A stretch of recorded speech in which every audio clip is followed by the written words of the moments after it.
2%ಗಿಂತ ಜಾಸ್ತಿ ಲೋಡ್ ಆಗ್ತಿದ್ರೆ microbes activity ಆಗಕ್ಕೆ ಅದು ಬಿಡೋದಿಲ್ಲ. ಈ ಫಂಗಸ್ಸೇ ಜಾಸ್ತಿ ಫಾಸ್ಟ್ ಆಗುತ್ತೆ. ಅರ್ಥ ಆಯ್ತೇನೋ? ಇದರ ರಿಸ್ಕ್ ಇದೆ. ನೀವು ಫಂಗಸ್ ಪಾಪ್ಯುಲೇಷನ್ ಜಾಸ್ತಿ ಆಗ್ತದೆ ಬೆಳೆಯೋದು. ಆವಾಗ ಇದ್ರೊಳಗಿರೋ ಮೈಕ್ರೋಬ್ಸ್ ಬೆಳೆಯೋಕೆ ಅವಕಾಶ ಕೊಡಲ್ಲ, ಅದು ಡಾಮಿನೇಟ್ ಆಗುತ್ತೆ. ಇವಾಗ ನಿಮ್ಮ ಮಜ್ಜಿಗೆ ಯಾಕೆ ಕುಡಿತೀರಾ ಹೇಳಿ? ಕಂಟಮಿನೇಷನ್ ಬ್ಯಾಕ್ಟೀರಿಯಾ ಹೊಟ್ಟೆಗೆ ನೀರು ಕುಡಿದ್ಬಿಟ್ಟಿರ್ತೀರ, ಅದನ್ನ ನ್ಯೂಟ್ರಲೈಸ್ ಮಾಡೋಕೆ 4 ಲೀಟ್ರ್ ಮಜ್ಜಿಗೆ ಕುಡಿತೀರ, 2 ಲೀಟ್ರ್ ಬಂದು ಆವಾಗ ಅದು ಕಿಲ್ ಮಾಡ್ಬೋದು. ಅದೇ ಕಾನ್ಸೆಪ್ಟ್ ನೀವು ಯೂಸ್ ಮಾಡಿಲ್ಲ. 2% ಸ್ಪಾನ್ ಹಾಕೋ ಬದಲು 1% ಜಾಸ್ತಿ ಹಾಕಿ ಒಂದಿಡಿ ಬದಲು 1.5 ಇಡಿ ಹಾಕ್ಬಿಟ್ಟು ಸುತ್ತನೆ ಆವಾಗ ಇದ್ರ ಪಾಪ್ಯುಲೇಷನ್ ಏನಿದೆ ಕಿಲ್ ಆಗುತ್ತೆ. ಆದರೂ ದಯವಿಟ್ಟು ಈ ಥರ ಹುಲ್ಲು ಯಾರು ಯೂಸ್ ಮಾಡಬಾರ್ದು.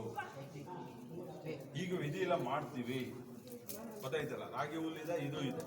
ಬಟ್ ರೈತರು, ನೀವು ಮಶ್ರೂಮ್ ಬೆಳೆಯೋರು ಯಾವತ್ತು ಫ್ರೆಶ್ ಆಗಿ ಭತ್ತದ ಕಟ್ ಮಾಡ್ತಾರಲ್ಲ, ಭತ್ತ ಕಟ್ ಮಾಡಿದಾಗ ನೀವು ಸಪ್ರೇಟಾಗಿ ಒಂದು ಟ್ರಾಕ್ಟರ್ ಟಿಲ್ಲರ್ ತೊಗೊಂಡೋಗಿ ನೀವು ಸ್ಟೋರ್ ಮಾಡಿದ್ರೆ ಅಲ್ಲಿನೇ ಬೆಳೆ ತೆಗಿತಾರಲ್ಲ, ಕಣದೊಳಗೆ ಹಾಕಿರ್ತಾರಲ್ಲ, ಅಲ್ಲೇ ಒಳ್ಳೆ ಫ್ರೆಶ್ ಆಗಿ ಹುಲ್ಲು ವೈಟೀಶ್ ಆಗಿರುತ್ತೆ, ನೋಡಿ ಚೆನ್ನಾಗಿರುತ್ತಲ್ಲ, ಭತ್ತದ ಹುಲ್ಲು ಎಷ್ಟು ಚೆನ್ನಾಗಿರುತ್ತೆ, ಅದನ್ನೇ ಡೈರೆಕ್ಟಾಗಿ ತೊಗೊಂಡೋಗಿ ಅವರು ಹುಲ್ಲು ಒಂದು ಕಡೆ ಒದೆ ಇಟ್ಟು ಮಳೆ ನೆನೆಸಿ ಅವೆಲ್ಲ ಮಾಡಿದಾಗ ಈ ಥರ ಆಗೋದು.